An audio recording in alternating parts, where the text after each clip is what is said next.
Mao est un seigneur démon arrogant qui a été vaincu par une jeune fille héroïque et forcé d'entrer dans le monde des humains. Désormais impuissant, il décide de vivre normalement et trouve un travail. Mais cela fait d'une manière ou d'une autre appel à la même héroïne qui veut maintenant le faire craquer. L'histoire commence dans le monde magique d'Ente Ayla où les humains mènent constamment une bataille perdue contre Mao et son armée de démons. Après des décennies d'effusion de sang sans fin, le héros de l'humanité se lève enfin et prend d'assaut son château pour en finir avec lui. Là, elle combat Mao pendant des heures et finit par le maîtriser. Mais juste au moment où elle est sur le point d'en finir avec lui, son dernier général survivant, Alceo, intervient et leur conseille de battre en retraite avant que le héros ne les anéantisse. N'ayant pas d'autre choix, Mao ouvre un portail vers un autre monde et s'en échappe rapidement avec Alsu. Environ une demi-seconde plus tard, il se retrouve dans une ruelle sombre du Tokyo moderne, blessé et complètement confus. Il se dirige vers la ville dans l'espoir de trouver un hôpital. Mais au moment où les lumières de la ville les touchent là, la forme démoniaque gigachat de Mao se transforme en celle d'un humain ordinaire. À ce moment-là, deux patrouilleurs s'approchent d'eux et commencent à leur poser des questions, pensant qu'ils sont des fauteurs de troubles. Cependant, quand Alciel commence à déclamer agressivement dans un langage démoniaque, les officiers supposent qu'il s'agit d'étrangers qui se sont battus. Alors ils les arrêtent calmement et les emmènent au commissariat pour interrogatoire.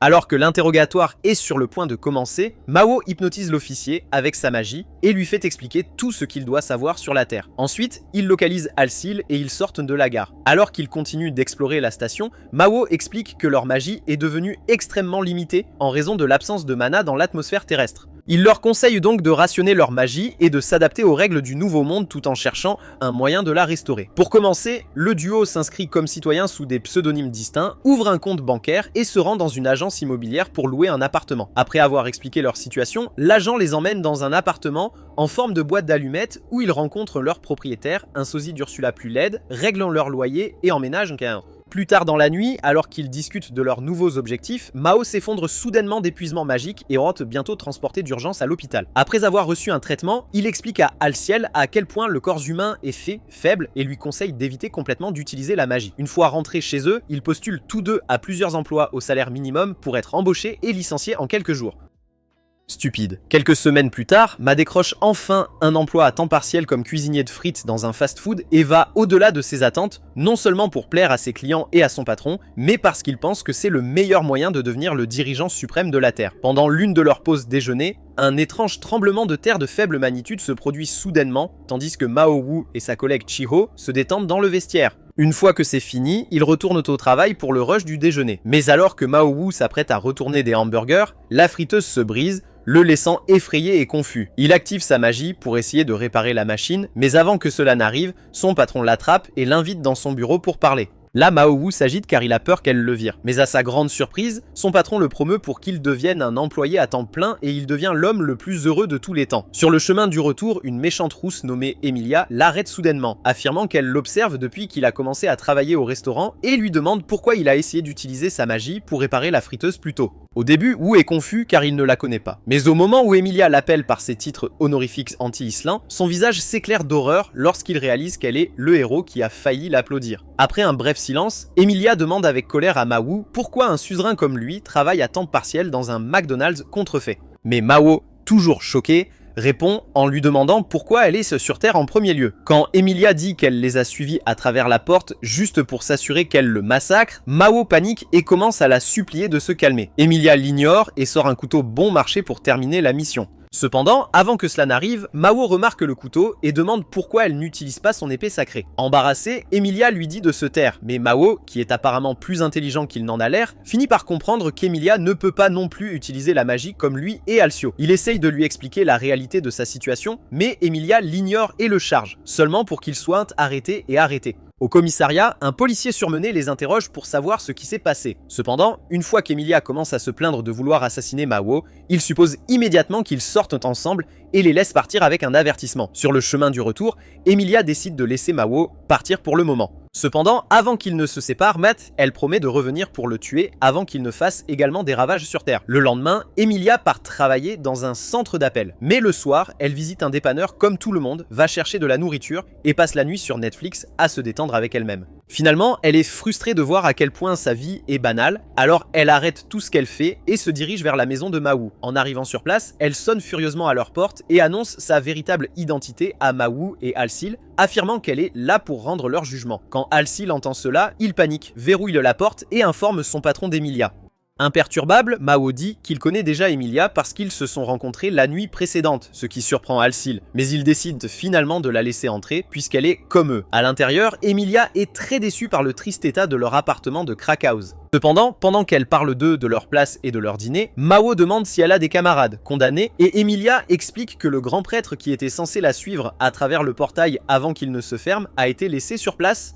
En entendant son histoire sanglante, Mahwoo et Alciol sympathisent avec elle et lui suggèrent de trouver rapidement un moyen de revenir puisqu'elle est seule. Cependant, alors qu'Emilia est sur le point de s'y opposer, Mahwoo s'enflamme et commence à se plaindre de la façon dont il deviendra un employé à temps plein et gagnera suffisamment d'argent pour conquérir la Terre. C'est Elon Musk. Tout comme il l'a fait dans Anti-Isla. Peu de temps après avoir entendu ce discours stupide, Emilia est tellement déçue et déstabilisée qu'elle reporte simplement son exécution et laisse les deux idiots continuer à faire ce qui les rend heureux. Le lendemain soir, alors qu'elle est dans le vestiaire, l'amie de travail d'Emilia, Rika, l'invite à sortir. Mais Amelia refuse poliment et quitte le bureau pour se rendre chez Mahwoo pour les espionner, dans l'espoir de comprendre leur plan directeur. Peu de temps après, Mahwoo et Alciele sortent soudainement de leur maison en toute hâte pour aller quelque part. Et Amelia les suit rapidement. Cependant, au moment où elle se rend compte que les deux idiots se précipitaient pour obtenir des fournitures en vente au dépanneur, elle est vraiment déçue et rentre chez elle pour la journée. Au cours des jours suivants, le collègue d'Emilia a continué à l'inviter à sortir, mais Emilia a refusé et a espionné Mahwoo et Alsil pour se rendre compte que ces deux-là mènent une vie normale en tant que garçons. Au cours d'une autre de ces ennuyeuses sorties de steak, un autre tremblement de terre de faible magnitude se produit, ce qu'Alsil et Mahwoo ont remarqué. Mais Emilia ne voit pas cela comme un gros problème puisqu'elle rentre chez elle à pied. Quelques nuits plus tard, elle s'approche de Mahwoo sur son lieu de travail, lui achète un hamburger et lui demande grossièrement de la rencontrer à l'intersection voisine une fois qu'il aura quitté le travail. Pour rester professionnel, Mahwoo arbore un faux sourire et la traite comme une cliente valable. Cependant, une fois parti, Chiho, qui a été témoin de leur interaction, apparaît et demande indirectement à Mahwoo de définir sa relation avec Emilia. Lorsque Mahwoo qualifie la relation de bizarre, Chiho devient soudainement jaloux et s'énerve contre lui sans raison. Mais finalement, elle le laisse s'en tirer. Après son quart de travail, Chiho s'approche de Mahwoo pour discuter du tremblement de terre de la veille. Alors que Mahwoo lui répond, il mentionne accidentellement qu'il a un colocataire, ce qui provoque des picotements dans les sens de Chiho, alors qu'elle commence à l'interroger pour savoir s'il vit avec cette jolie fille. Sentant le danger arriver, maman lui dit rapidement qu'il est un brisé tout comme vous le regardez tous, vous êtes fauchés, et qu'il vit avec un vieux copain à lui, et heureusement, cela lui permet de se débarrasser d'elle. Plus tard dans la nuit, après avoir quitté le travail, il se rend à vélo à une intersection pour rencontrer Emilia. À son arrivée, Emilia admet qu'elle le traque et a remarqué qu'il mène une vie assez normale. Cela étant dit, elle propose alors d'arrêter d'essayer de l'assassiner s'il vit simplement le reste de sa vie comme ça. Mais connaissant Mahwoo, il refuse immédiatement son offre et jure de retourner à Aintaila et de la conquérir. À ce moment-là, son vélo a une crevaison. Et pendant que Mahwoo panique, une balle de tireur d'élite magique violette frappe le vélo. Au début, le duo est confus. Mais au moment où Mahwoo sent une autre balle de tireur d'élite arriver sur eux, il laisse son vélo derrière lui et court pour sauver sa vie avec Amelia. Après avoir couru quelques minutes, il s'arrête finalement près d'un pilier. Et Mahwoo explique à Amelia que le tireur d'élite doit être quelqu'un d'Anti-Isla qui leur en veut. Pendant qu'Amelia essaie de digérer tout cela, Mahwoo lui reproche d'avoir choisi un endroit terrible pour discuter et Emilia s'effondre. Après avoir discuté plusieurs secondes, Mahwoo finira par la laisser au milieu de la route pour dormir un peu. Quelques instants plus tard, lorsqu'il arrive à la maison,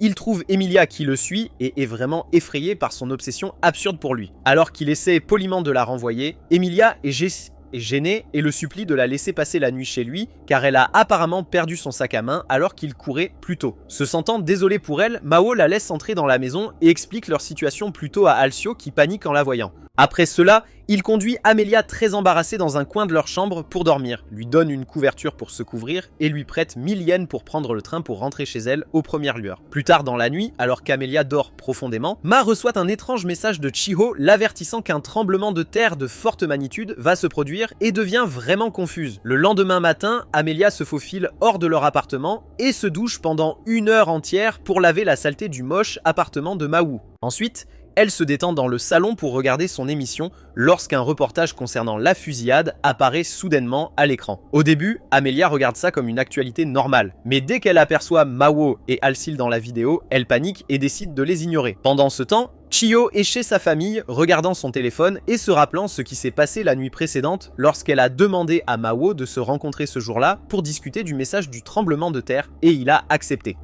À peu près au même moment, Emilia est dans son bureau, refusant une autre invitation à un hangout de Rika, affirmant qu'elle n'a pas le temps. Alors qu'elle tente d'expliquer sa situation, une demande d'appel arrive soudainement et Emilia y répond rapidement. Après s'être présentée, la personne à l'autre bout du fil loue sa performance et lui demande d'abandonner l'acte. Choquée, Emilia exige que la personne révèle son identité, mais il lui dit de sa voix lourde qu'il est quelqu'un qui connaît sa véritable identité ainsi que celle de Mao et envisage de les détruire. En entendant cela, Emilia fait de son mieux pour rester la plus calme possible. Mais à mesure que leur conversation se poursuit, les menaces du gars deviennent encore plus dangereuses, la faisant paniquer. Après s'être calmée, Emilia soupçonne que ce salaud est un démon comme Mao. Mais ensuite, elle repense à tout cela, se rend compte que c'est trop tiré par les cheveux et continue de lui parler jusqu'à ce qu'il raccroche. Quelques instants plus tard, Emilia rencontre Rika pour le déjeuner, mais alors qu'elle s'apprête à quitter son travail, elle reçoit un appel du commissariat lui demandant de venir signer un formulaire de garant pour Mao et Alcil et elle accepte à contre-cœur.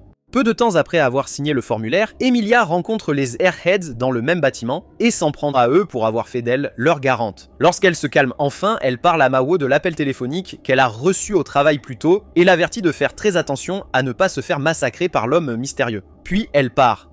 Quelques instants plus tard, Chiho rentre chez elle et choisit une très jolie robe pour son rendez-vous avec Mao. Pendant ce temps, Alceo emmène de force Mao faire du shopping dans une boutique de tenues bougies pour son rendez-vous avec Chiho. Pendant qu'il vérifie quelques manteaux, Mao s'ennuie et demande pourquoi il joue à se déguiser pour la rencontre avec Amir. Mais Alciel est dit avec colère à son cerveau résistant à la logique que c'est parce que sa rencontre avec Chiyo est un véritable rendez-vous, pas seulement une rencontre aléatoire. Environ 1 heure plus tard, Chiyo rencontre Mao, qui ressemble à la meilleure chose après le pain tranché, et engage une petite conversation avec lui. Après s'être lancé quelques compliments ici et là, le duo se tient la main comme un vrai couple et se dirige vers un café du métro pour se détendre. Pendant qu'il s'installe, Emilia arrive dans la zone et aperçoit Alcio en train d'espionner le café. Elle se faufile tranquillement derrière lui et lui fait peur, puis demande pourquoi il agit de manière très suspecte. Au début, Alciol essaye de la chasser, mais Emilia, qui refuse de partir, l'ignore et observe le café jusqu'à ce qu'elle aperçoive Mao et Chiyo en train de se détendre et de discuter au même siège. À cela, elle devient très énervée, attrape la chemise d'Alciol et demande à connaître les projets de Mao pour cette pauvre fille. N'ayant d'autre choix, Alciol lui raconte tout sur la relation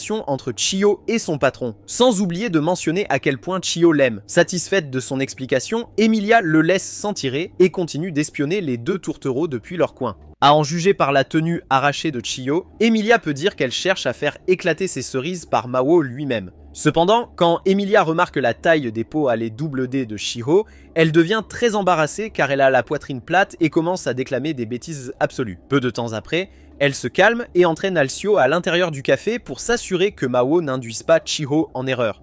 Pendant ce temps, Mao exhorte Chiho à lui donner les détails du tremblement de terre dont elle a promis de discuter, et Chiho commence par lui rappeler le bruit incessant dont elle se plaint depuis qu'elle a commencé à travailler au restaurant. Eh bien, il s'avère que hier soir, alors qu'elle faisait ses devoirs, son téléphone a intercepté une transmission magique secrète du monde de Mao et d'Emilia, avertissant tous ceux qui l'écoutaient du terrifiant tremblement de terre qui les attendait, et promettant de se présenter une fois que ce sera le moment. En entendant cela, Mao reconnaît immédiatement ce modèle de communication comme celui utilisé pour synchroniser les esprits des humains dans différents mondes afin de partager des idées et des concepts. Cependant, alors qu'il continue de penser au prochain grand tremblement de terre à venir, il aperçoit soudain Emilia et Alcio entrant dans le café et crache son café sous le choc. Voyant cela, Chiyo le vérifie pour s'assurer qu'il ne s'étouffe pas. Mais pour éviter de l'effrayer, Mao s'éclaircit rapidement la gorge et répond à ses inquiétudes, sachant bien qu'Emilia le surveille. Peu de temps après la fin de cette discussion, le visage de Chiyo devient rouge vif alors qu'elle lutte pour avouer ses sentiments à Mao. Malheureusement, avant même de pouvoir prononcer les mots, Amelia les interrompt et lui dit de ne jamais s'impliquer avec un salaud rusé comme Mao, affirmant qu'il ne fait jamais de bien. Cependant, au lieu de la croire aveuglément, Chiho la reconnaît comme la femme qui harcelait Mao au travail l'autre jour.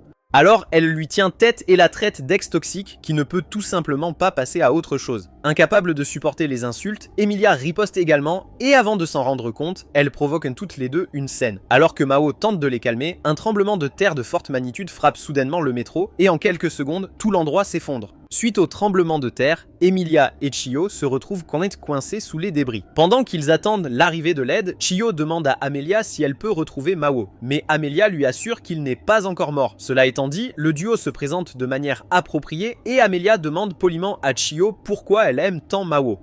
Au début, Chiyo panique en essayant de nier ce fait, mais finalement, elle cède et demande à Emilia pourquoi elle est si proche de Mao qu'elle prétend détester tant. Sur ce, Emilia lui dit qu'elle n'a pas le choix, puis elle la prévient une nouvelle fois de ne pas trop s'approcher de Mao et l'endort. Ensuite, elle dit à Mawao, qui est apparemment à proximité, qu'il peut se montrer en toute sécurité. Cependant, à sa grande surprise, Mawao apparaît ressemblant à un centaure démoniaque sous stéroïdes et commence à se plaindre de son changement soudain d'apparence. Quand Amelia voit cela, elle a vraiment peur et envisage de le tuer avec le peu de pouvoir qui lui reste. Mais lorsque Mao commence à parler de sauver les autres survivants, elle est choquée car il n'est normalement pas censé être le gentil. Néanmoins, Mao met tous les survivants en sécurité et se coordonne avec les services d'urgence pour soigner les blessés. Pendant ce temps, Amelia se tient au milieu de la rue et se souvient d'un souvenir affectueux de ses jeunes années à Antiala. À l'époque, la vie était plus supportable, car Amelia se souvient d'avoir aidé son père dans les champs un jour fatidique, et de lui avoir apporté un déjeuner simple et bien équilibré pour lui permettre de continuer, alors même que la guerre contre Mao faisait rage. Malheureusement, à leur retour du travail, le curé en chef de l'église, Alba, et ses cardinaux se présentent en attendant que le père d'Emilia leur la remette. Au début, la pauvre Emilia ne comprenait pas ce qui se passait, alors elle a demandé des éclaircissements à son père. À genoux, son père explique qu'Olba vient la chercher parce qu'elle est la fille d'un ange et qu'elle est la seule humaine au monde dotée de la force de vaincre Mao.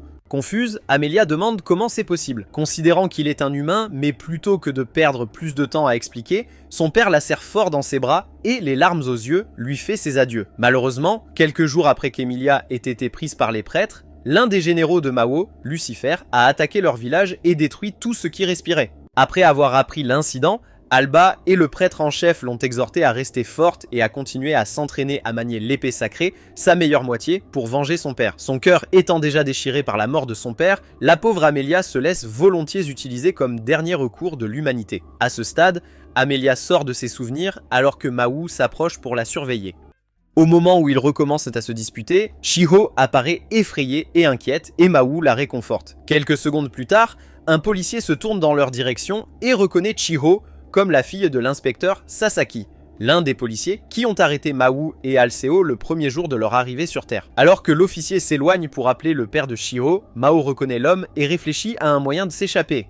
Heureusement pour lui, Chiho lui demande poliment de partir parce qu'elle ne veut pas que son père découvre qu'elle a failli mourir lors d'un rendez-vous. Heureux d'entendre cela, part rapidement avec Amelia qui le suit. Après avoir trouvé un lieu privé pour discuter, Mao dit à Amelia que le tremblement de terre de tout à l'heure n'était pas une catastrophe naturelle, mais une attaque contre eux, car il s'est produit là où ils se trouvaient tous les deux. Cela déroute un peu Amelia, mais Mao lui assure qu'il a raison et que l'ennemi les a dénoncés. À ce stade, Amelia harcèle Mao avec des questions incessantes. Mais avant qu'il ne puisse répondre, Rika appelle Amelia derrière la scène du crime et Amelia finit par se diriger vers elle. Peu de temps après, le mari de Mao, Alceo, se présente plutôt dévasté par son inutilité et supplie qu'il soit puni. Mao essaie d'abord de le calmer, mais Alsu continue de pleurer et d'agir comme un imbécile. Peu de temps après, Emilia suit Rika jusqu'à sa maison pour y passer la nuit. Après avoir regardé son copain grignoter un dîner complet, Rika reçoit un appel de sa mère à la campagne qui veut prendre des nouvelles d'elle mais lui assure qu'elle va très bien. Après l'appel, elle revient vers Amelia qui la taquine à propos de son dialecte, la serre dans ses bras et la remercie d'être une si bonne amie. Amelia est un peu confuse par le changement émotionnel soudain, mais lorsqu'elle interroge Rika à ce sujet, Rika se lance dans une longue diatribe émotionnelle sur son traumatisme d'enfance ainsi que sur la façon dont une situation peut transformer quelqu'un en ange ou en démon. Et cela résonne profondément avec Amelia. Suite au discours de Rika, Amelia prend la douche pour nettoyer pendant que Rika allume les informations et découvre l'étrange augmentation des crimes de rue locaux, comme les agressions et les vols à main armés qui se produisent dans la ville. Alors qu'elle continue de regarder, Amelia est assise dans la baignoire et a du mal à comprendre pourquoi elle se sent si chaude et si floue à l'intérieur chaque fois qu'elle pense à Mao voulant sauver les gens là-bas. Eh bien, comme elle ne comprend clairement pas encore les sentiments humains, elle s'en sort et se couche. Le lendemain matin, elle visite l'appartement de Mao, lui rend les 1000 yens qu'elle lui a empruntés et se dispute à nouveau avec lui. Après cela, elle se tourne pour partir travailler. Mais malheureusement, alors qu'elle descend les escaliers et les talons de Mao, elle trébuche et tombe.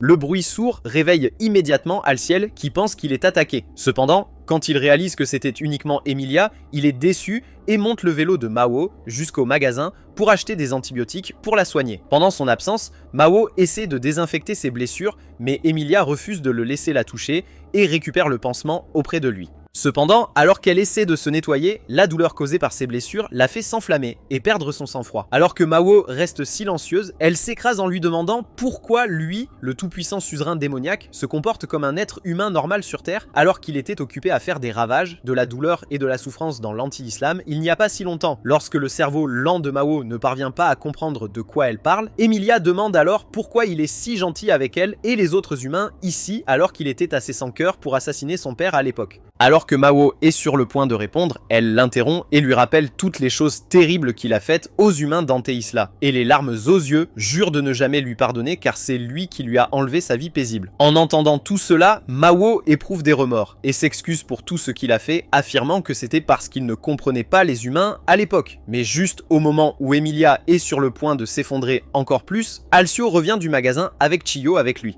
En les voyant ensemble, Chiyo a une mauvaise impression. Alors elle s'excuse de son intrusion et s'enfuit le cœur brisé. Juste après, leur grosse et laide logeuse, Maketi, se présente pour déposer ses 2 CO sur la situation actuelle et leur remettre un avis de rénovation de leur appartement.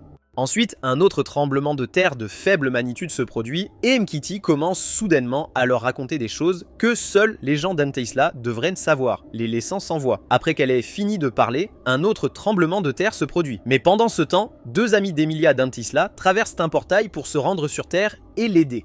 Pendant ce temps, Chiho marche dans les rues, pleurant lorsqu'elle rencontre soudainement Lucifer, qui s'arrête et promet de transformer son désespoir et son ressentiment envers Mao Wu et Emilia en magie. Une fois qu'il a fini de japper, il expose ses ailes, provoque une explosion autour de ce pont et défie Mao, Emilia et Alcio, qui se trouvent à proximité, de venir là-bas et de le combattre. En arrivant sur place, Emilia reconnaît tout de suite Lucifer et demande à savoir comment il est encore en vie, car elle est sûre de lui avoir transpercé le cœur de part en part avec son épée.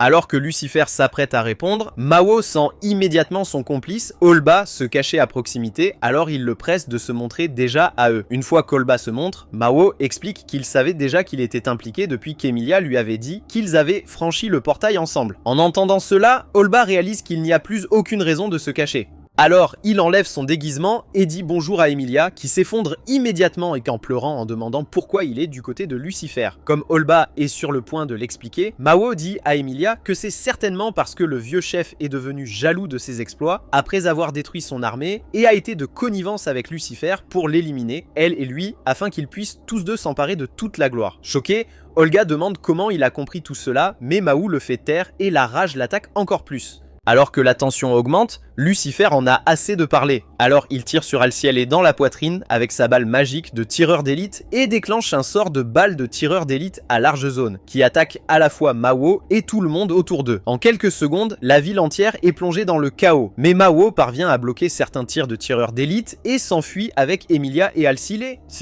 En route vers la sécurité, Emilia demande à Mao s'il sait comment Lucifer est capable d'utiliser la magie sur Terre. Et Mao lui dit que Lucifer absorbe la magie des émotions négatives des humains, ce qui explique pourquoi il y a eu tant de petites délinquances dans le quartier récemment. À peu près au même moment, Lucifer les coince d'emblée et taquine Mao pour avoir réellement l'intelligence de penser aussi loin. Pour contrer son insulte, Mao lui raconte qu'il a tout compris après le tremblement de terre, lorsque le désespoir des humains écrasés a afflué dans son corps et lui a permis temporairement de retrouver sa forme démoniaque. Confus, Lucifer demande à Mao pourquoi il n'a pas essayé d'acquérir plus de magie et de retourner à Anteisla. Mais Mao lui dit que c'est parce qu'il aime vraiment la terre maintenant. À cela, Lucifer se rend compte que Mao, autrefois fier, est devenu mou, ce qui le rend facile à battre.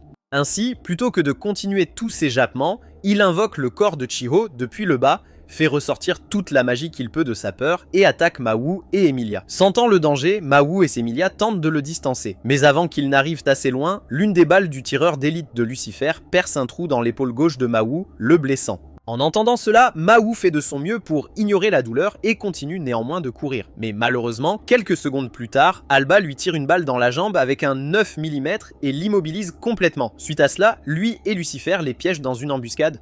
Cependant, alors qu'ils sont sur le point de les achever, Mao saisit la main d'Emilia et les téléporte de l'autre côté de la ville en présence d'innombrables personnes. Moins d'une seconde plus tard, Lucifer les retrouve, fait un trou dans la poitrine de Mao et le laisse pour mort. Ensuite, il dépose Chiho sur le trottoir.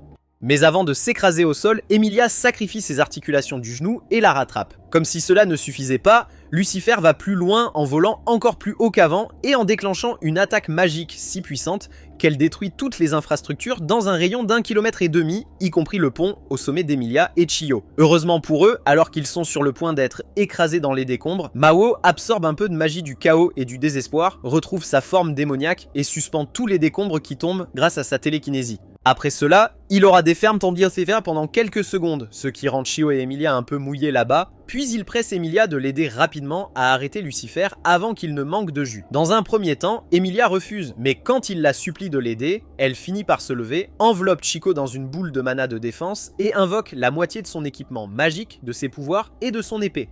Alors que la bataille est sur le point de commencer, Mao enferme toute la ville dans une barrière magique qui empêche tout le monde, à l'exception de Chiho, de dormir. Puis il exhorte Emilia à faire tout son possible en toute sécurité maintenant. Après la première tentative ratée de Lucifer pour la faire tomber, Emilia emmène la bataille dans les cieux et affronte ses épées avec lui pendant quelques secondes.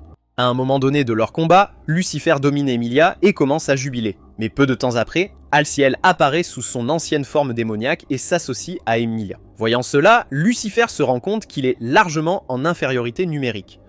Il appelle donc Alba à se joindre au combat, quels que soient les effets secondaires. Et ensemble, tous les quatre livrent une bataille du ciel digne d'un Oscar. Pendant qu'Emilia est occupée à poursuivre Lucifer, Alciel claque Alba dans un bâtiment.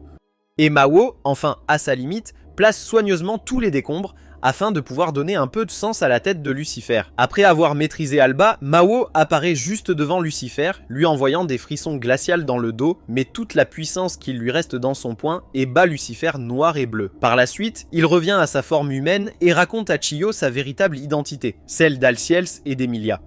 Au début, Chiyo est un peu confuse. Cependant, une fois qu'ils sont capables de prouver qu'ils sont vraiment des anges et des démons d'un autre monde, elle rit et écoute Emilia et Mao se chamailler comme des frères et sœurs séparés. Peu de temps après, Emilia demande à Mao s'il envisage de retourner à Antaela, surtout maintenant qu'il a retrouvé certains de ses pouvoirs.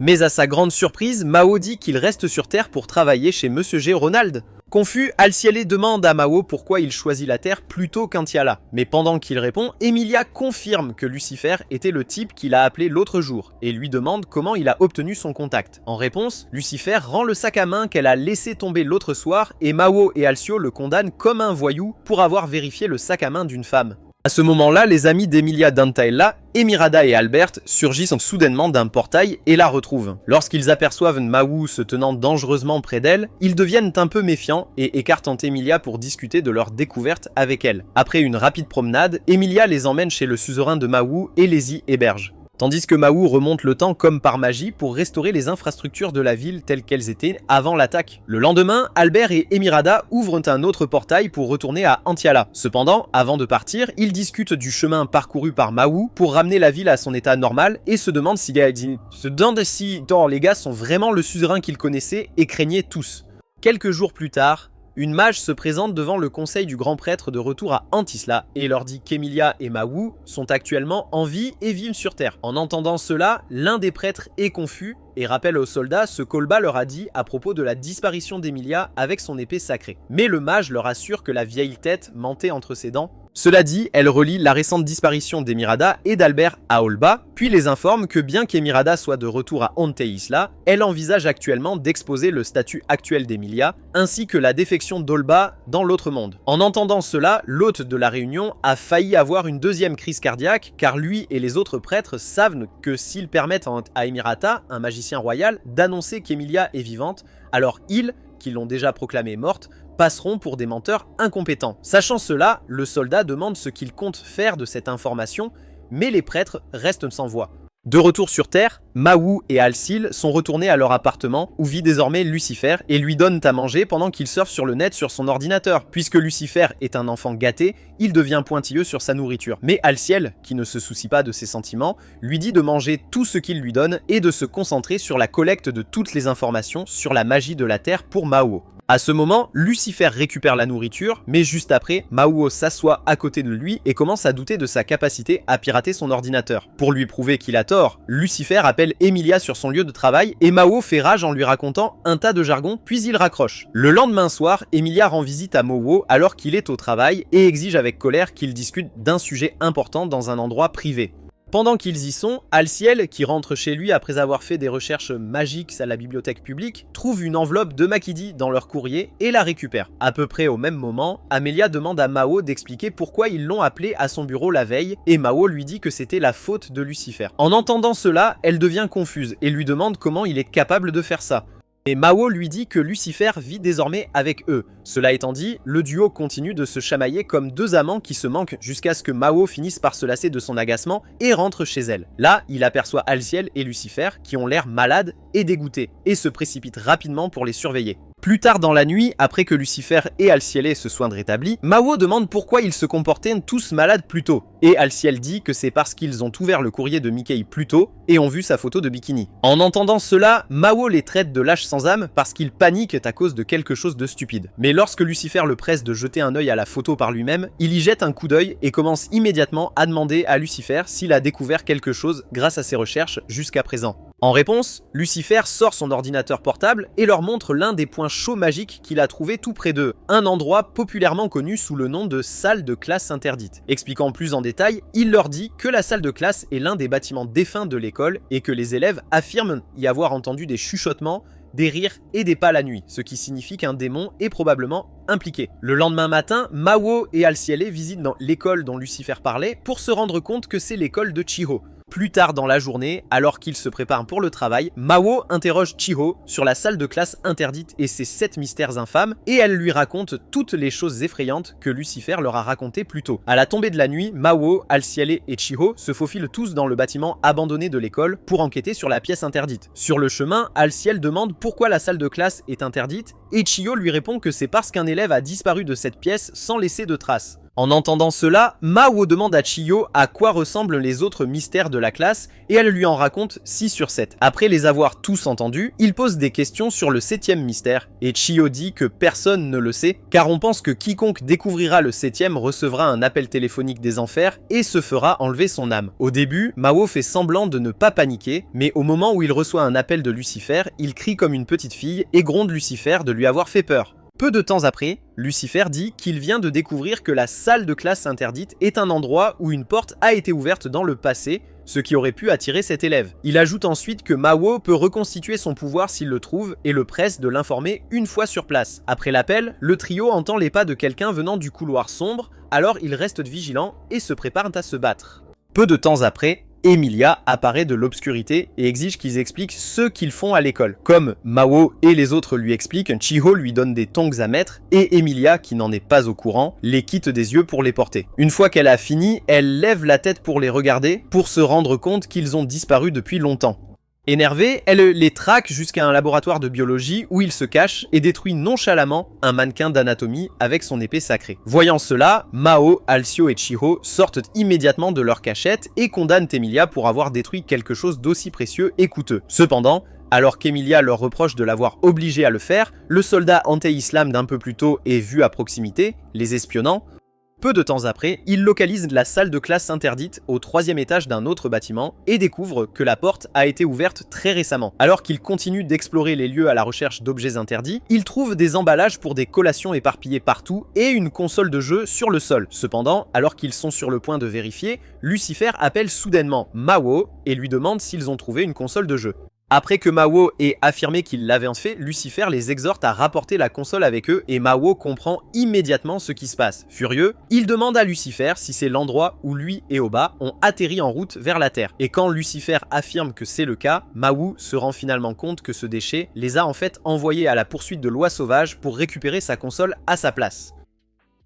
Ils sortent de la classe et rentrent chez eux. Le lendemain, au travail, Mawu aperçoit accidentellement la photo de bikini de Maketi dans le vestiaire et s'évanouit de pure horreur de voir ses cruches et allées infestées de cholestérol. Plus tard dans la nuit, alors qu'ils rentrent du travail, leur nouveau voisin, Suzuno, tombe de leurs escaliers escarpés.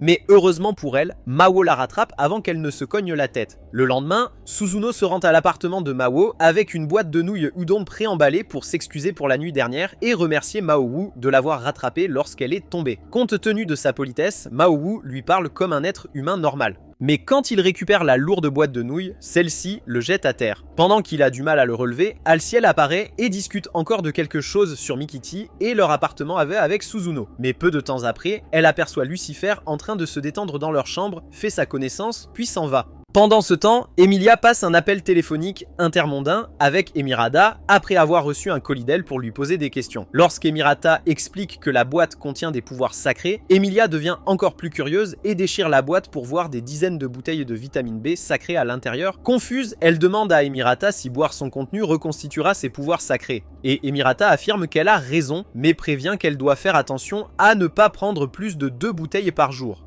Ceci étant dit, Emilia raccroche, se rafraîchit et se rend chez Mao pour l'espionner, comme elle le fait tous les 2 jours. Mais cette fois, elle reste plusieurs heures au soleil, avalant plusieurs bouteilles d'eau et se plaignant de sa tâche inutile. À un moment donné, elle envisage d'abandonner, mais elle entend ensuite une voix féminine gronder et apprendre à Lucifer comment faire correctement les tâches ménagères et se faufile rapidement jusqu'à leur porte d'entrée pour savoir si la femme, dans ce cas Suzuno, est aussi un démon envoyé pour les soutenir. En écoutant leur conversation, elle découvre qu'Alciel est également à l'intérieur avec eux, mais il a l'air malade et fatigué. À un moment donné, Suzuno décide de marcher jusqu'à son appartement pour acheter du gingembre, mais pour éviter d'être vue par elle, Emilia se précipite droit dans les escaliers et tombe inévitablement une nouvelle fois. Seulement cette fois, Mao parvient d'une manière ou d'une autre à être là et à la prendre dans ses bras. Embarrassée, Emilia l'assomme à coups de poing et est bientôt invitée dans leur appartement pour le petit déjeuner. Là, elle s'excuse d'être si maladroite, oblige Lucifer à récupérer toutes ses affaires et découvre qu'Alciel a en fait un coup de chaleur. Cela la surprend parce qu'il est un démon, mais assez vite,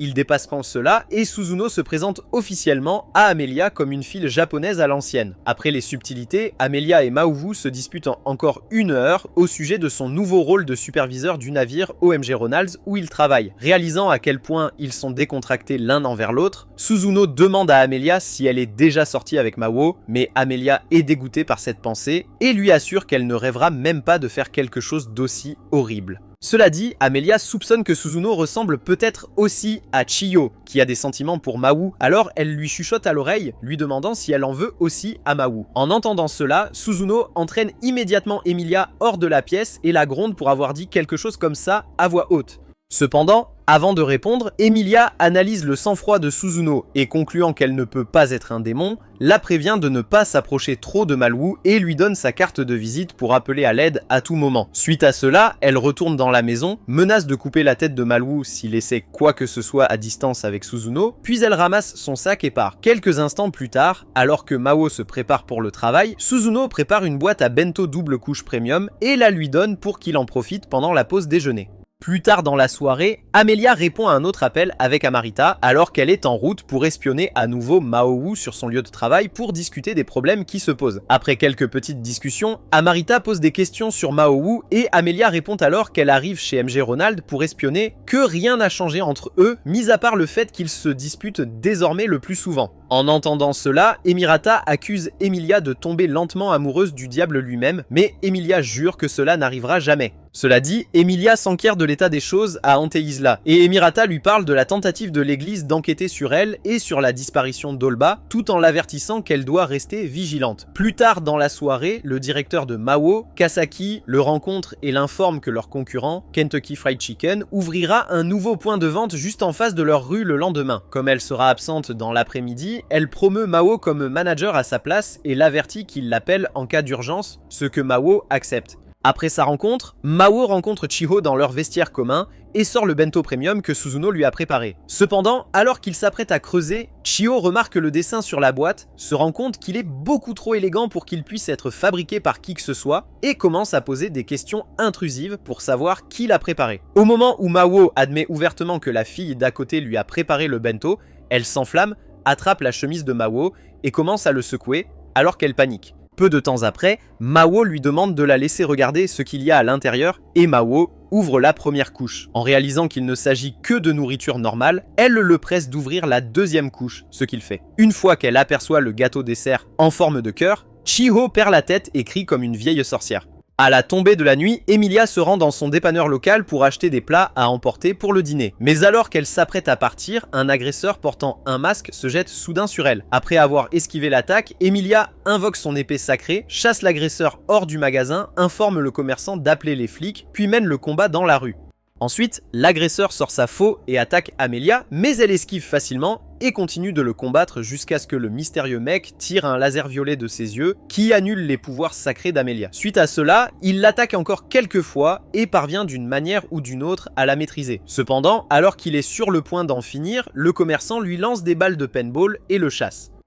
Après l'incident, le commerçant fait attendre Emilia pour parler aux flics, mais pendant qu'elle y est, elle se rend compte que la drogue d'Emirada a parfaitement fonctionné et que le mec mystérieux qui peut apparemment annuler ses pouvoirs vient de Tantisla. À ce moment-là, le commerçant la ramène et elle reçoit un appel de détresse de Chiho qui se trouve être tremblante et effrayée.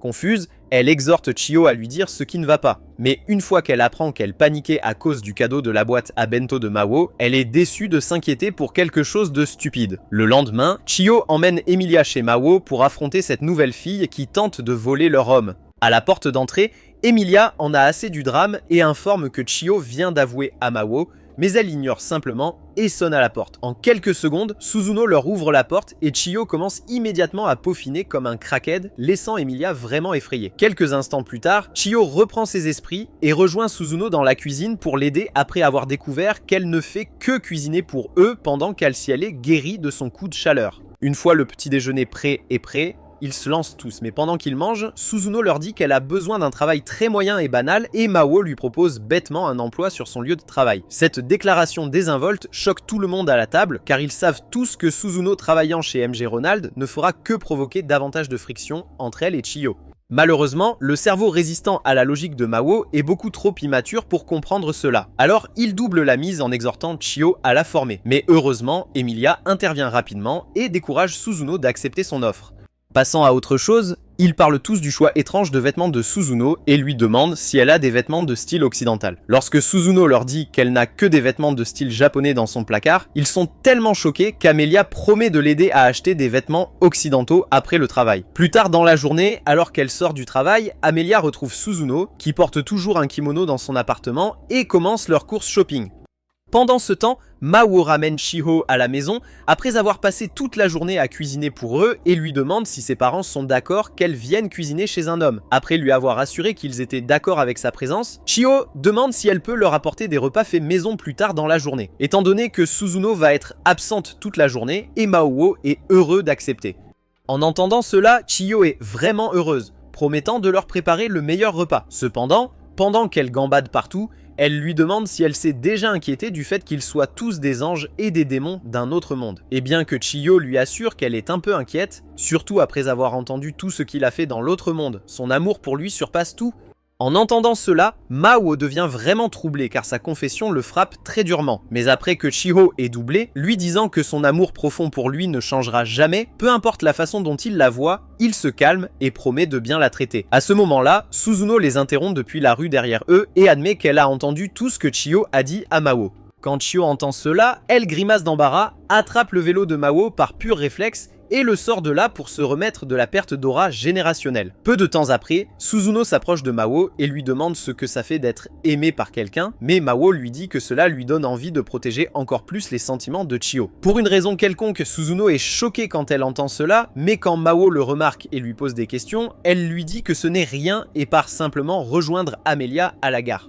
Là, elle pose à Amelia quelques questions sur la conduite en train, affirmant qu'elle n'en a jamais pris un auparavant, ce qui rend Amelia un peu confuse. Elle demande à Suzuno comment elle est arrivée dans leur ville si elle n'a pas pris le train, et Suzuno dit qu'elle a utilisé la porte et est venue directement d'Antaisla. Choquée, Emilia s'enflamme et demande à Suzuno pourquoi elle n'a rien dit plus tôt, mais Suzuno affirme qu'elle l'a déjà fait quand Emilia lui a demandé ses intentions pour Ma. Après avoir raconté leur conversation le jour où elle lui a donné la carte de visite, Emilia panique encore plus plus et continue de se disputer avec Suzuno jusqu'à ce qu'ils provoquent une scène. Après plusieurs allers-retours, Emilia demande pourquoi Suzuno pensait qu'elle et Mao étaient dans une relation étroite, et Suzuno lui dit que c'est parce qu'elle a reçu des informations selon lesquelles elle faisait équipe avec lui. À cela, Emilia continue la dispute jusqu'à ce qu'elle se calme et exhorte Suzuno à révéler sa véritable identité. Utilisant leur dialecte anti-islam, Suzuno se présente comme l'interrogatrice en chef de la commission d'enquête de l'église et déclare qu'elle est là pour aider Mao.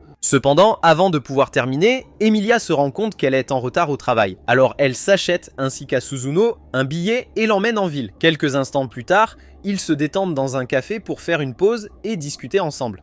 Ensuite, Emilia demande à Suzuno pourquoi elle a emménagé à côté de l'appartement de Mao Wu et elle dit que c'est parce qu'elle voulait juste garder un œil sur lui. Satisfaite de sa réponse, Emilia demande alors à Suzuno ce qu'elle attend d'elle et Suzuno dit qu'elle veut l'aider à assassiner Mao Wu et retourner auprès de Tante Isla afin de pouvoir dissuader l'église d'essayer de dissimuler la défection d'Oba. Quand Emilia lui dit qu'elle n'est pas intéressée, Suzuno s'enflamme et lui demande pourquoi elle ne veut pas accomplir son devoir. En réponse, Emilia lui raconte tout ce qu'Oba a fait au pays lorsqu'il est arrivé ici, y compris faire équipe avec Lucifer, et ajoute qu'elle ne peut tout simplement pas faire confiance à quelqu'un qui travaille dans la même organisation que lui. Plus important encore, elle affirme que détruire Ma est son seul devoir et la presse de rester en dehors de cela. En entendant cela, Suzuno essaye de la convaincre, mais Amelia se tait et l'avertit de ne pas tenter de petits tours contre Mao, sinon il la remarquera et la massacrera. Cela dit, elle donne à Suzuno quelques magazines qu'elle peut lire pour en savoir plus sur le fonctionnement de la Terre, puis part travailler. Pendant ce temps, Mowo et Kisaki se tiennent dans leur restaurant vide, se sentant mal à l'aise car il semble que Sentucky Fried Chicken leur ait volé leurs clients. Après un bref silence, Kisaki s'inquiète de leur situation actuelle et dit à Mowo d'utiliser tous les moyens nécessaires pour s'assurer qu'il vainc Sentucky, puis s'en va. Quelques instants plus tard, Saru, un aspirant playboy aux cheveux bleus, entre sur le lieu de travail de Mao, prétendant être le directeur de Sentucky et commence soudainement à vitrer son dé, le traitant de personne sensée et inhumaine. Cependant, alors qu'il continue de japper, il aperçoit Chiyo à proximité, réveille son simp intérieur et lui demande d'un air dégoûtant de lui préparer un sandwich. Après cela, Chiyo et Mao se détendent dans leur vestiaire en attendant que leur espion, Alcio, revienne de sa mission d'infiltration à Sentucky pour découvrir leurs secrets. Plus tard dans la soirée, Suzuno retrouve Amelia et Rika à l'entrée de leur lieu de travail et présente tous les vêtements japonais qu'elle a réussi à acheter après avoir mis en gage ses objets de valeur. Après cela, elle exhorte Amelia à l'emmener sur le lieu de travail de Mao pour le surveiller. Bien qu'Amelia refuse au début, lorsque Rika entend parler de cela, elle suppose que Mao et Amelia sont sur le point d'avoir une querelle d'amoureux et les convainc d'y aller. Quelques instants plus tard, ils arrivent au restaurant Mao et découvrent que l'endroit est vide de clients, même si le festival local Sasaada Tanabata commence ce jour-là. Voyant cela, Rika sait qu'une querelle d'amoureux dans cet environnement est sûre de devenir moche. Alors pour éviter cela, elle leur conseille de se rendre d'abord au restaurant Sentucky Fried Chicken en phase 2 pour avoir une réunion stratégique. Là, ils font la queue pour commander leur nourriture et Rika exhorte Emilia et Susano à lui dire tout ce qu'il y a à savoir sur Mao, en espérant qu'elle pourra utiliser toutes les informations qu'elle apprendra pour résoudre le combat. Après un bref silence, la file d'attente monte et Rika commande leur boisson à Sarui, le gérant effrayant, qui lui lance un message très irritant. Après avoir reçu leur commande, elle retourne chez ses copines, trouve une table à l'étage et s'installe avec Emilia et Suzuno. Après quelques petites discussions, elle exhorte Suzuno à parler en premier et Suzuno lui dit que Mao n'est que son très bon voisin. Une fois le tour d'Emilia de parler, elle dit nonchalamment à Rika que Mao est quelqu'un qu'elle veut assassiner au plus vite. Mais plutôt que de la prendre au sérieux, elle pense qu'Emilia est tout simplement très énervée contre Mao. Emilia tente alors une nouvelle fois de faire comprendre à son amie qu'il ne se passe absolument rien entre elle et Mao. Mais quand Rika refuse toujours de la croire, elle s'enflamme et fait pleuvoir des injures bruyantes et lourdes sur le pauvre imbécile. Peu de temps après, Alciele, qui se trouve à proximité, en a assez des insultes. Alors il hurle pour qu'Emilia s'arrête et se dirige vers sa table pour la gronder. Pendant ce temps, Mao et Chiho sont toujours chez McDonald's, dirigeant leurs clients vers Sentucky de l'autre côté de la rue. Comme il manque de temps, Mao panique et envisage de sortir pour attirer les clients. Cependant, comme il sait qu'il est probablement préférable d'attendre le retour d'Alcil, le pauvre frère se retrouve entre le marteau et l'enclume. À un moment donné, les autres travailleurs ont remarqué que leur nouveau chef de car paniquait et lui ont conseillé d'y aller doucement. En entendant cela, Mao se souvient qu'il est en fait le responsable ici. Alors il se calme, leur ordonne à tous d'aller laver les vitres et continue d'attendre l'arrivée d'Alcil. Pendant ce temps, Amelia demande à Alcil, qui est maintenant à sa table, pourquoi il est au restaurant. Mais Alciel détourne la question et la réprimande pour avoir calomnié son seigneur, Maou. À l'avenir, Emilia demande à Alciel d'expliquer l'état des choses entre elle et Maou ou Arika afin qu'elle puisse arrêter de se méprendre tout le temps et promet de lui offrir ce qu'il veut après. Au début, Alciel hésite un peu à l'aider, mais lorsqu'il entend la dernière partie, il prend immédiatement place pour cracher la plus fausse histoire à laquelle il puisse penser. Pour commencer l'histoire, Alciel se présente d'abord à Rika comme le mari au foyer de Mao. Ensuite, il concocte une histoire de foutaise d'1 heure sur la façon dont lui et son maître, Mao, dirigeaient une agence immobilière et de placement de personnel avant qu'Emilia, la jeune femme brillante qui travaillait pour leur entreprise rivale, ne les mette en faillite en leur volant tous leurs clients. Pendant qu'il raconte l'histoire, même Emilia qui lui a demandé de l'aide est choquée de voir à quel point il est facile pour Alciel de mentir juste pour rendre crédible cette fausse histoire. Vers la fin de l'histoire, Alciel raconte à Rika que la fin tragique de leur entreprise a poussé Mao à gravir les échelons chez M.G. Ronald en face, le laissant coincé à la maison, faisant les corvées et préparant à manger. Cela dit, Alciel met fin à son histoire et Rika, qui croit totalement à chaque mot, a honte de fouiller trop profondément dans leur vie. Maintenant qu'elle est plus éclairée sur leur situation, elle essaie de remonter le moral d'Alciol pour qu'il ne se sente pas inutile de ne pas pouvoir travailler comme Mao. Mais en réponse à ces aimables paroles, Alciol la soulève accidentellement avec un remerciement poli. Après un bref silence, Rika sirote son verre et dit à Emilia et aux amis et aux autres qu'elle veut voir et étudier Mao dans son habitat naturel afin de pouvoir apprendre de lui. Au début, Emilia essaie de la dissuader de faire ça. Mais comme Alciel a aussi une raison d'être au restaurant, elle se rend vite compte qu'ils n'ont pas d'autre choix que d'y aller. Gardant cela à l'esprit, elle se dirige vers le comptoir et pendant qu'Alciel et les autres l'attendent dehors, elle entretient une conversation avec le responsable effrayant pour obtenir la commande d'Alciel. Peu de temps après, Alciel retourne au restaurant de Malwu et divulgue tout ce qu'il a appris jusqu'à présent de Santoki. En entendant tout ce qu'Alciel avait à dire, Mao le félicite pour avoir fait du bon travail et le renvoie chez lui avec 2 gros repas combo mag, de grandes boissons et des frites. Après cela, il rend visite à Rika, Suzuno et Emilia à la table où elles sont actuellement assises et leur demande sarcastiquement si elles ont besoin de ses services. Lorsqu'Emilia commande un petit café glacé, Mao lui dit de l'aller chercher elle-même. Mais alors qu'ils sont sur le point d'entrer dans une énième dispute, Rika les interrompt, dénigrant la direction de Mao compte tenu de l'état des choses. Énervé, Mao demande à savoir qui elle est et pourquoi elle lui parle comme ça, mais Rika l'ignore et lui dit qu'elle a entendu tout ce dont elle a besoin d'entendre d'Alciel et Amelia et qu'elle est là pour voir à quoi ils ressemblent en personne. En entendant cela, Mao insulte Amelia et son amie bonne à rien parce qu'elles sont des fouineuses. Mais à ce moment-là, Chiyo se présente avec la commande d'Amelia, gronde Mao pour avoir été impoli envers son premier client de la journée et la serre poliment. Accablée par sa gentillesse, Rika fourre la tête de Chiyo entre ses usines de lait, l'étouffant involontairement et la félicite d'être une personne si extraordinaire. Quelques secondes plus tard, elle laisse Chiyo partir et demande indirectement à Mao ce qu'il compte faire pour résoudre le problème de son restaurant. Au début, Mao ne comprend pas ce qu'elle veut dire, mais après avoir reçu une nouvelle dose d'insultes et de rôtis de la part de la dame, Mao lance son plan pour récupérer ses clients. Pour son premier déménagement, il essaie d'utiliser des autocollants pour attirer plus de monde dans le restaurant. Mais lorsque cela ne fonctionne pas, il essaie quelques autres idées à faible intelligence qui échouent évidemment.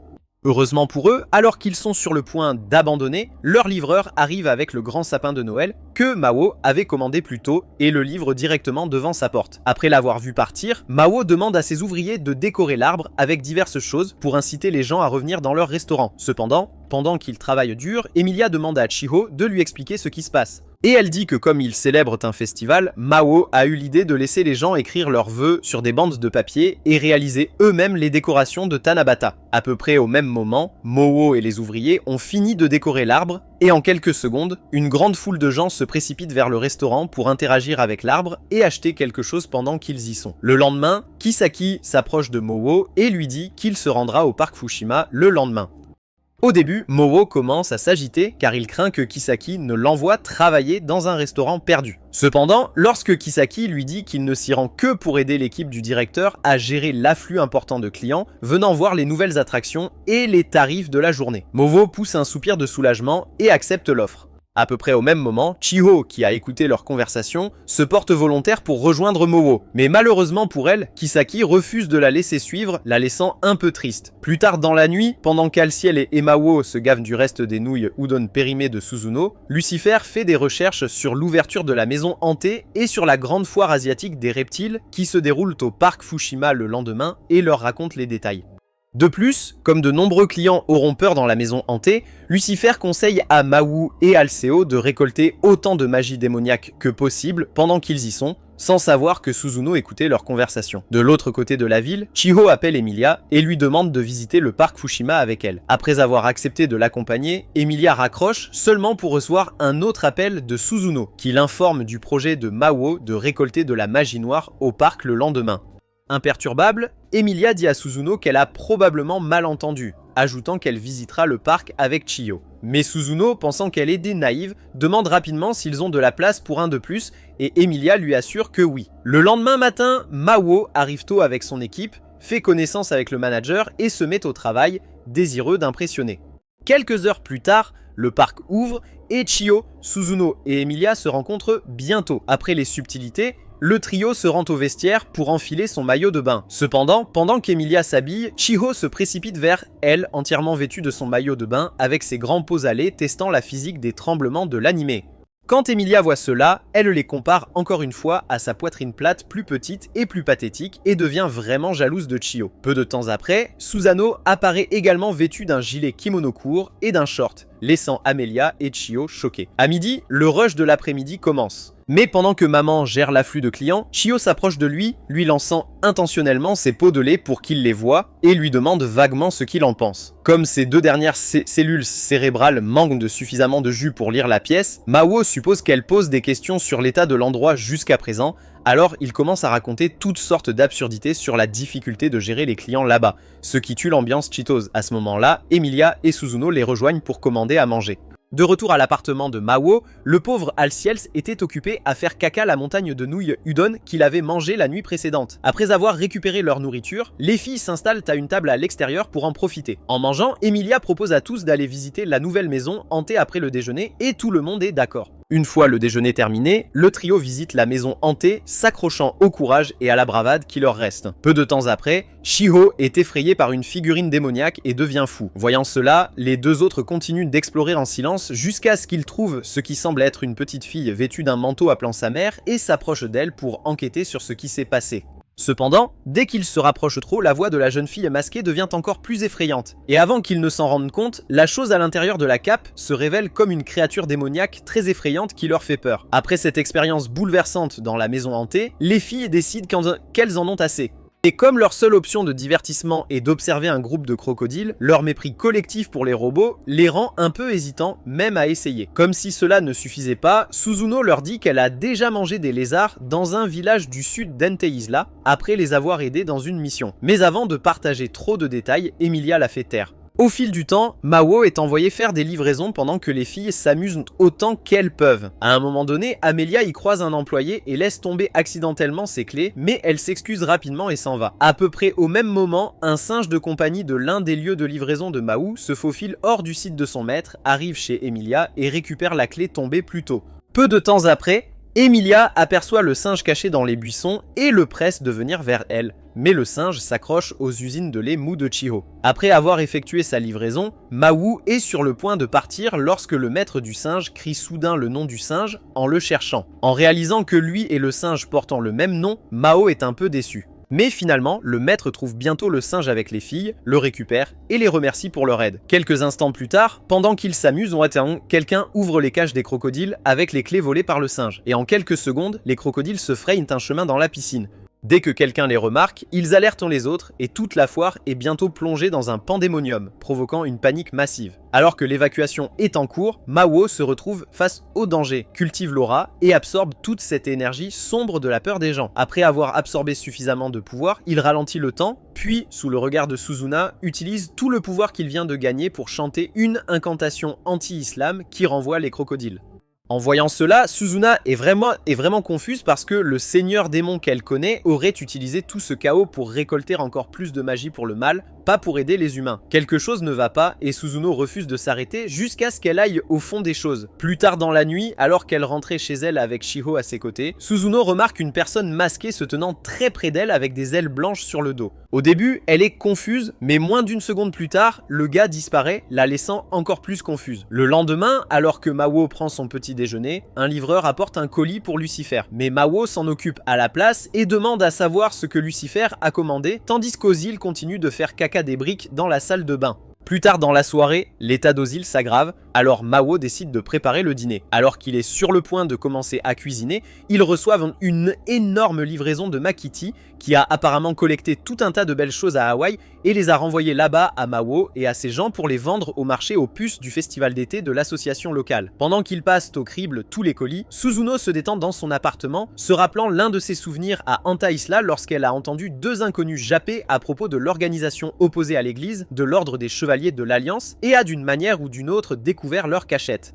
À l'époque, Suzuna était encore très dévouée à l'église. Alors, une fois qu'elle a obtenu toutes les informations dont elle avait besoin, elle s'est faufilée dans leur cachette, a empoisonné leur vin, a attendu un peu que le poison fasse effet et les a achevés. Après cela, elle a rencontré Olba au bord d'une falaise, a accusé l'église d'être impliquée dans ce conflit interne et lui a demandé pourquoi il refusait de coopérer avec ces hommes ordinaires qu'il qualifiait d'hérétiques.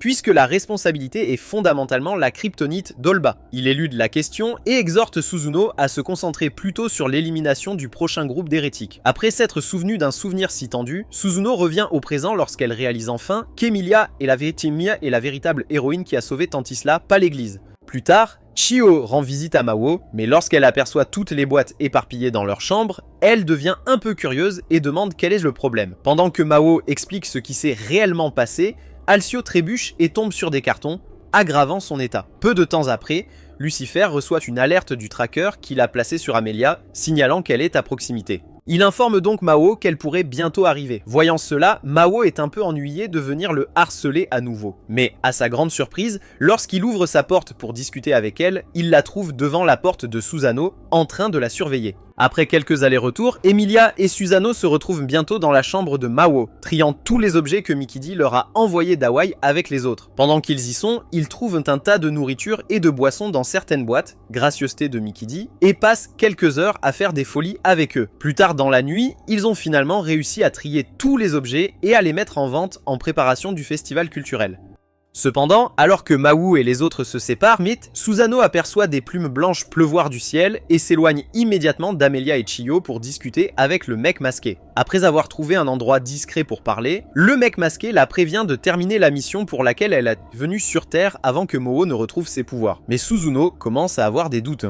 À cela, le gars masqué lui rappelle toutes les personnes qu'elle a déjà assassinées et la presse d'ajouter simplement Mao à son décompte des morts. Cependant, plutôt que de répondre, Suzuna se souvient encore d'un autre souvenir à Antei Isla, où elle a entendu les lâches sans âme qui se font appeler prêtres de l'église, essayant de rejeter la responsabilité de tout leur sale boulot sur elle et Olba, afin qu'ils puissent en nommer un autre comme prêtre en chef et prétendre qu'ils ont sauvé le monde. Compte tenu de la gravité de leurs crimes odieux, Susano sait qu'elle ne peut pas laisser cela se produire. Ainsi, juste après avoir entendu la réunion, elle a réfléchi à ses décisions passées et a lentement commencé à voir les prêtres tels qu'ils sont vraiment. Après cela, elle reprend ses esprits, prend sa décision, puis met fin à la réunion. Peu de temps après, Suzuno revient vers Emilia et Chiho en sueur et l'air mal à l'aise et rentre chez elle avec eux. Sur le chemin, Suzuno arrête soudainement les deux autres et dit à Chiho de ne plus s'impliquer avec Ma, affirmant que le moment est venu pour lui de mourir. Confuse, Chiho demande pourquoi elle est si désireuse d'assassiner Mao, et Suzuno lui dit que c'est parce qu'on ne sait pas ce que Mao pourrait faire une fois qu'il deviendra un homme de grande confiance et populaire. À ce moment-là, Emilia l'arrête sur le champ et lui dit que gravir les échelons de l'entreprise dans un restaurant perdu au hasard ne peut pas être considéré comme une conquête du monde. Malgré cela, Suzuno refuse de baisser sa garde car elle sait que la durée de vie incroyablement longue de Mao lui donne une chance de devenir ce qu'il veut. Dans cet esprit, elle dit sans excuse à Chiyo qu'elle lui fera la faveur de détruire Mao et d'effacer tous ses souvenirs et sentiments pour lui. Mais Chiyo s'énerve et lui prévient de ne jamais essayer ça sur elle.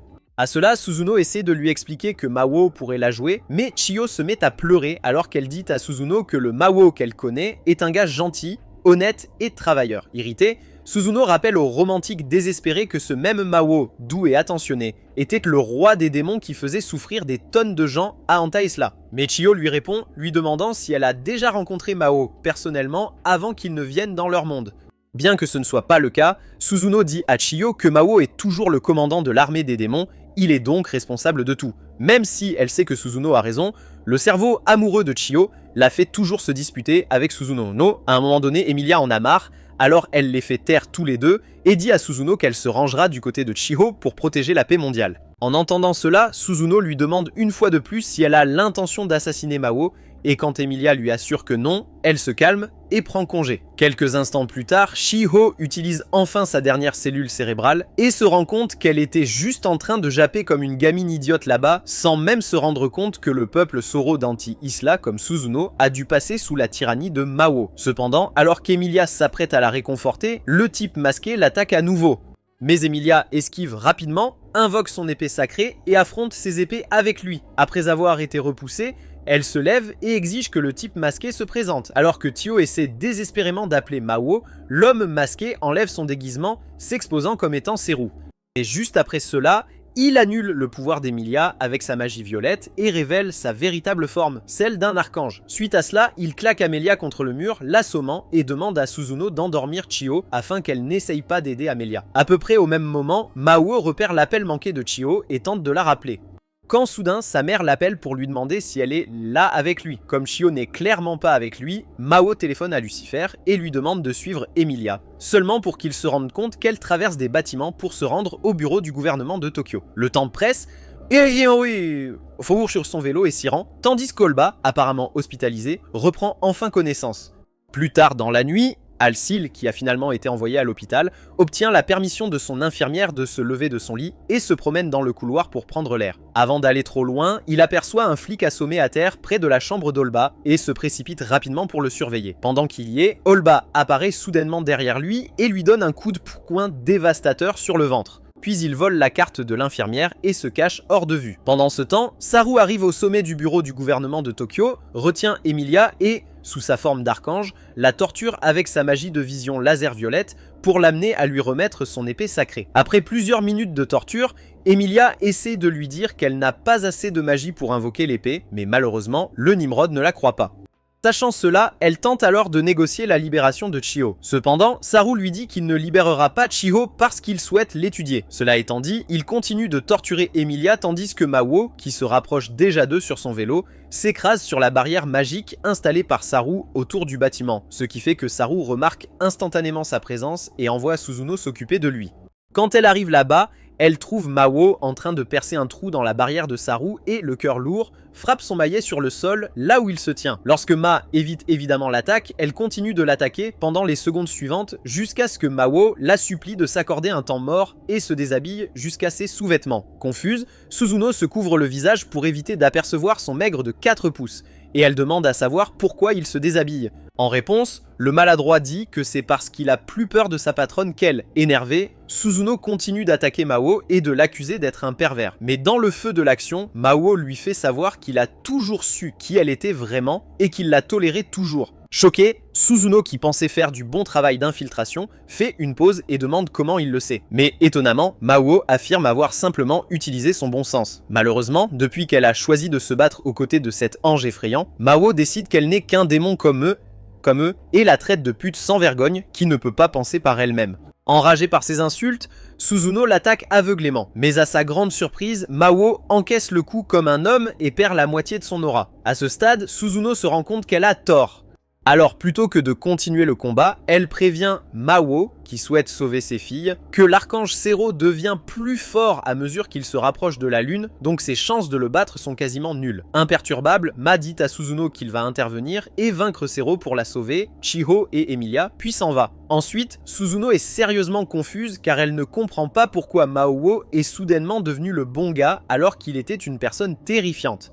Alors qu'elle essaie de comprendre cela, Oba rend visite à Lucifer à l'appartement de Mao et promet d'exaucer son souhait s'il s'associe une fois de plus à lui pour vaincre Mao. Pendant ce temps, Saru en a assez de torturer et d'interroger Emilia Alors il se rapproche d'elle, déboutonne sa chemise et lui dit qu'il va extraire l'épée sacrée directement de ses melons. Heureusement pour Emilia, avant que le sale type ne mette la main sur ses melons sacrés, Mahou apparaît en sous-vêtements et jure sur son nom qu'il sauvera ses filles. Imperturbable, Saru parle de son corps fragile, puis il claque le corps de Mao sur tout le toit avec un sortilège magique de bas niveau. Lorsque Mao se relève, le maniaque rit hystériquement et s'envole vers la lune. Tandis qu'Olba, qui semble avoir le sac d'Emilia pour une raison quelconque, boit l'une des drogues d'Emirata, ce qui lui confère certains de ses pouvoirs sacrés et déclenche un sortilège magique qui rapproche la lune de la Terre. En quelques secondes, le ciel nocturne se couvre d'une lumière d'aurore verdâtre et Saru devient encore plus fort qu'il ne l'était à l'origine. Voyant cela, Mao essaie de l'arrêter avec son pouvoir, mais Saru le soulève avec sa magie et le suspend dans les airs. À peu près au même moment, toute la ville remarque le changement soudain du ciel nocturne et commence à paniquer. Pour cette raison, Mao retrouve sa magie de toutes ses émotions négatives. Retrouvant sa forme démoniaque de Gigasho, son aura ferme pendant quelques secondes, puis il sauve Emilia des attaches de Saru et demande à Suzuno de veiller sur eux. À cela, Saru culpabilise Suzuno pour s'être rangé du côté du suzerain démon. Mais Suzuno en fait poussait une paire et dit à cette imbécile qu'elle ne peut plus fermer les yeux sur son faux sens de la justice. Réalisant que Suzuno est déjà parti depuis longtemps, Saru continue de récolter plus d'énergie de la lune, tandis que Lucifer, qui a initialement trompé Oba en lui faisant croire qu'ils étaient partenaires, se retourne contre lui, récupère le sac d'Emilia et l'assomme. Peu de temps après avoir récolté suffisamment de puissance, Mao affronte Sarui pour la confrontation et lui donne une chance de s'enfuir tant qu'il le peut encore. Sarui refuse et attaque Mao Wu avec une série d'attaques. Mais Mao Wu les esquive chacun, se transforme en Shiho pour l'inciter à se rapprocher, puis lui envoie un coup de poing démoniaque qui l'assomme pendant quelques secondes. Suite à cela, il attrape Emilia pour la mettre en sécurité. Mais pour une raison quelconque, Emilia ne s'énerve même pas contre lui car elle est trop épuisée par la torture de Saru. Alors que Saru se remet du coup de poing, Mao s'approche de lui, dépose doucement Emilia et invoque son épée démoniaque, qu'il utilise pour faire taire l'agneau perdu, Saru, mettant ainsi fin à jamais à la bataille. Par la suite, Ma retrouve ses filles et continue de se chamailler avec Emilia comme d'habitude, tandis qu'Alciel les rejoint, l'air fier et inutile comme toujours. Le lendemain matin, Chiyo fait un cauchemar dans lequel Mao l'embrasse soudainement sur le front et retourne à Antesla, et se réveille effrayé et soulagé que tout cela n'était qu'un rêve. Au travail, elle en parle à Mao, mais il lui assure qu'il ne quittera pas la Terre de sitôt, car il a utilisé toute l'énergie qui lui restait d'après son combat pour réparer tous les dégâts causés et renvoyer des céréales à Anteisla. Alors que Chiyo est sur le point de répondre, Kisaki apparaît, les appelle à l'écart et demande à Mao pourquoi il s'est soudainement enfui la nuit précédente sans même revenir. Pendant que Mao concocte une histoire alternative que Kisaki pourrait croire, Suzuno apparaît soudainement au restaurant, se présente à Kisaki et lui dit que Mao s'est précipité pour les sauver d'un fluage inutile. En entendant cela, Kisaki demande des détails très précis pour voir s'ils disent la vérité ou non. Mais Suzuno livre l'histoire parfaite avec le soutien de Chiyo. Malheureusement, alors que Kisaki est sur le point de les croire et de les renvoyer, un employé au hasard se précipite pour leur dire qu'ils ont trouvé une personne dans leur congélateur et il se précipite pour vérifier. Là, il trouve un Saru à moitié gelé gisant inconscient sur le sol et Kisaki se met à genoux pour le surveiller et s'assurer qu'il n'est pas encore mort. Quelques secondes après avoir ressenti son contact magique, Saru se réveille avec un rougissement sur les joues et commence à minauder pour Kisaki, lui donnant des vibrations chaudes de belle-mère. Confus, Kisaki demande à Moho si quelque chose ne va pas avec l'idiot à l'étage, mais Moho lui dit qu'il est le manager de Santeki, ce qui aggrave les choses. Après avoir déliré comme un maniaque trompé, Saru charge Kisaki pour l'embrasser, mais elle l'esquive rapidement et claque le bout de ses talons dans son crâne défectueux. Le lendemain matin, Emilia fait également un cauchemar dans lequel Ma revient soudainement à sa forme démoniaque et menace de conquérir le Groenland ou quelque chose comme ça, et elle se réveille en respirant lourdement et inquiète. Après le travail, elle se rend chez Mao, mais en chemin, elle se rappelle de ne jamais pardonner à Mao toutes les mauvaises choses qu'il a faites à son père et à sa tante Ayla, même s'il tourne déjà une nouvelle page. Peu de temps après, elle arrive chez Mao et ouvre la porte, seulement pour trouver Suzuno essayant de donner de la nourriture à Mao, tandis que Chiyo leur tourne le dos. Confuse, elle demande une explication. Mais à ce moment-là, Chiyo regarde en arrière et panique parce que Suzuno et Mao sont sournoises, ce qui déçoit Emilia. Peu de temps après, Alziol apparaît soudainement, l'air sérieux, et demande des vacances sorties de nulle part. Le lendemain, Emilia appelle Emrada pour savoir si Alciol revient à Anteia Isla. Mais jusqu'à présent, Emrada lui dit qu'elle n'a encore rien ressenti d'anormal. Cela déroute un peu Emilia, surtout compte tenu du fait que Mahou a dû tous les envoyer hors de la pièce juste pour discuter de quelque chose de privé avec Alcil. Cependant, après un appel avec Emrada, elle se promène avec Chiho et discute des actions étranges de Mahou et Alcil la nuit précédente. Malheureusement, avant qu'ils n'arrivent loin, il commence à pleuvoir. Alors il se précipite pour trouver de l'ombre et Chiho lui raconte son rêve. En entendant cela, Emilia partage également le rêve étrange qu'elle a fait où Mahou devenait maléfique. Mais pour ne pas effrayer Chiho, elle laisse de côté certains détails et promet de toujours la protéger. Le lendemain, Emilia continue de traquer l'appartement de Mahou et trouve un camion garé devant avec un groupe de livreurs transportant des cartons de trucs dans le bâtiment. Cependant, plutôt que de faire quoi que ce soit, elle prend des notes et rentre tranquillement chez elle. Le lendemain, elle se cache dans les toilettes de son travail et appelle Emirata pour voir si quelque chose a changé chez Anteaila. Mais Emirata lui assure que rien n'a changé. À peu près au même moment, Mahou rend visite à Kisaki dans son bureau pour demander un congé temporaire afin de s'occuper d'une affaire personnelle. Et sans se rendre compte que Chiho les écoute, Kisaki lui accorde son temps libre. Plus tard dans la nuit, alors qu'il est sur le point de sortir du travail, Chiho s'approche de lui, l'air affligé, et lui demande s'il retourne vraiment à Enteisla. Quand Mahou lui dit qu'il ne va nulle part, Chiho demande alors pourquoi il est si secret. Mais Mahou reste silencieux et s'en va. Très tôt le lendemain matin, Emilia et Chiho suivent Mahou dans toute la ville, dans l'espoir de comprendre pourquoi il a été si secret ces derniers temps, pour découvrir que ce pauvre travaille à temps partiel sur un chantier de construction pour gagner un salaire journalier. Peu de temps après, Mahou les surprend en train de l'espionner. Alors il les appelle à l'écart et tout en mangeant son bento, leur dit que lui et Alciele travaillent tous les deux sur des emplois temporaires parce qu'ils ont un besoin urgent d'argent pour payer les trackers que Lucifer a achetés à crédit pour retrouver Emilia et Chiho. En entendant cela, Emilia cherche frénétiquement dans son sac le tracker que Lucifer s'est faufilé à l'intérieur. Lorsqu'elle le trouve, elle s'énerve, l'écrase et continue d'écouter les explications de Mahou. Une fois qu'il a fini de s'expliquer, elle lui demande pourquoi il ne l'a pas dit à Chiho et Mahou dit que c'est parce qu'il ne voulait pas qu'elle se sente responsable de leur situation. Une fois cela réglé, Emilia pose alors des questions sur les articles qui ont été livrés chez eux l'autre jour. Mais comme Mahou n'a jamais eu connaissance d'aucune livraison, il se précipite chez lui et demande des réponses à Lucifer. Au départ, Lucifer essaye de nier avoir jamais commandé des choses, mais malheureusement pour lui, les preuves sont littéralement derrière lui. Alors, Mahou le repousse, ouvre certaines boîtes et trouve un tas de trucs dont ils n'ont pas besoin. Énervé, il se tourne vers Lucifer pour obtenir une explication, mais l'idiot stupide dit qu'il a été impliqué dans une arnaque à l'achat de plus de 100 000 yens. Sachant cela, Mahou gronde Lucifer et demande à Emilia et Chiho d'enquêter sur l'entreprise à l'origine de l'arnaque à l'achat. Une fois qu'ils l'ont trouvé, Mahou appelle leur service client, leur explique sa situation et demande un retour et un remboursement. Mais malheureusement, le salaud à l'autre bout du fil lit à haute voix un tas de lois qui les empêchent de faire cela. Après l'appel, Mahou et Emilia visitent le siège social de l'entreprise le soir même pour se rendre compte qu'Alcil est le salaud qu'il a appelé plus tôt. Après une petite conversation, ils s'assoient tous à une table et expliquent tout à Alcil, qui s'effondre au téléphone parce qu'il a été un tel scélérat envers Mahou. Peu de temps après, le président de l'entreprise apparaît, se réjouissant du contrat qu'il est censé avoir fait signer à Lucifer lors de la livraison, et dit à Mahou, qui bouillonne de rage, qu'il est désormais impossible de prouver qu'il a été victime d'une arnaque. Sur le chemin du retour, alors que Mahou et Alciol sont sur le point d'abandonner, Emilia a soudain une idée.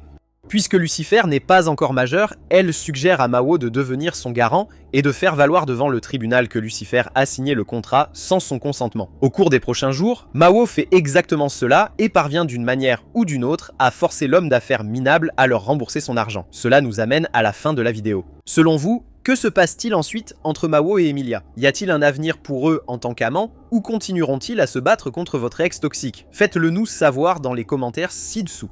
Et si vous voulez plus de récapitulatifs d'animés comme ceci, regardez plutôt cette vidéo.